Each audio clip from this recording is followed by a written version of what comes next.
Ողջույն սիրելի հետևորդներ, եկել եմ այսօր կրկին բիբարի ջերմատուն, ուզում եմ ձեզ ցույց տալ ինչ վիճակում են տնկելուց հետո, հիմա պատրաստվում ենք արդեն պրևիգուրով սրսկում կատարել, որպես հականեխիչ և արմատները սնուցող,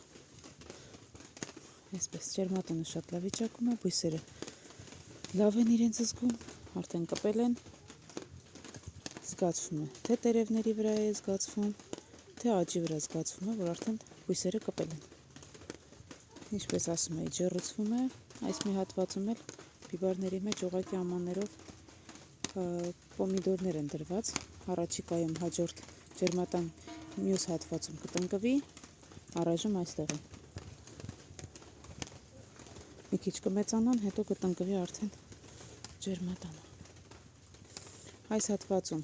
մի հատվածում տոպկեռ է, չենք մոռանում, մյուս հատվածում տեղական բիբարներն են։ Եվ տեղական բիբարները, և տոպկեռ տեսակի բիբարները իրենց շատ լավ են զգում։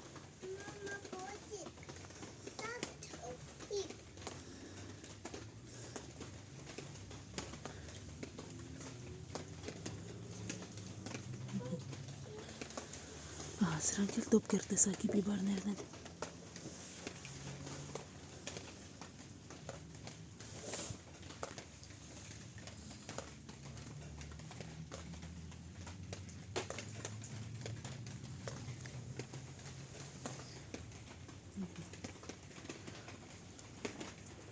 Պոմիդորը եթե հետաքրքրի, ապա ացիա տեսակի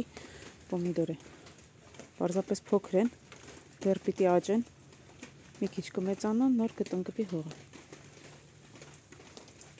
Այս պահի համար միայն պետք է ջեռուցել, ճիշտ ժամանակին օդերը բացել, հիմա տեսնում եք առավոտ է, առավոտյան ժամերին արևը բարձրանալուց հետո անմիջապես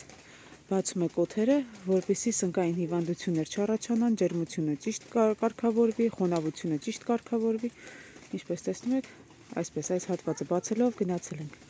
Վերևում միշտ գիշերվանից հետո այսպես խոնավություն է բարձրանում թաղանթների վրա, որպեսզի այդ խոնավությունը չմնա ջերմատանը և սնկային հիվանդությունների պատճառ չդառնա։ Դա անպայման հիշեք, որ ամեն առավոտ փորձեք բացել, եթե անգամ վատ եղանակ է, մի փոքր բացեք, որպեսզի օդափոխանակություն կատարվի։ Իսկ եթե լավ արև եղանակ է, սկզբում այսպես կարող եք բացել առավոտյան, որ միանգամից ջերմաստիճանի կտրուկ տարբերություն չլինի,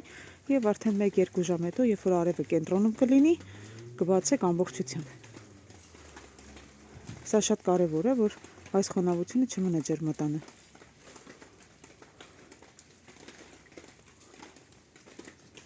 Այսպես ասած, ամենօրյա ռեժիմով աշխատանք է, մինչև որ արդեն օրերը կտաքանան եւ այս թաղանթի անհրաժեշտությունը չի լինի։ Այսքանը սիրելի հետևորդներ, առաջիկայում կրկին տեսանյութեր կնկարեմ այս բիբարի մասին եւ ջերմատան, իսկ դուք բաժանորդագրվեք մեր ալիքին, որպեսզի բաց չթողնեք հաջորդ տեսանյութերը։ Դե ինչ, կհանդիպենք։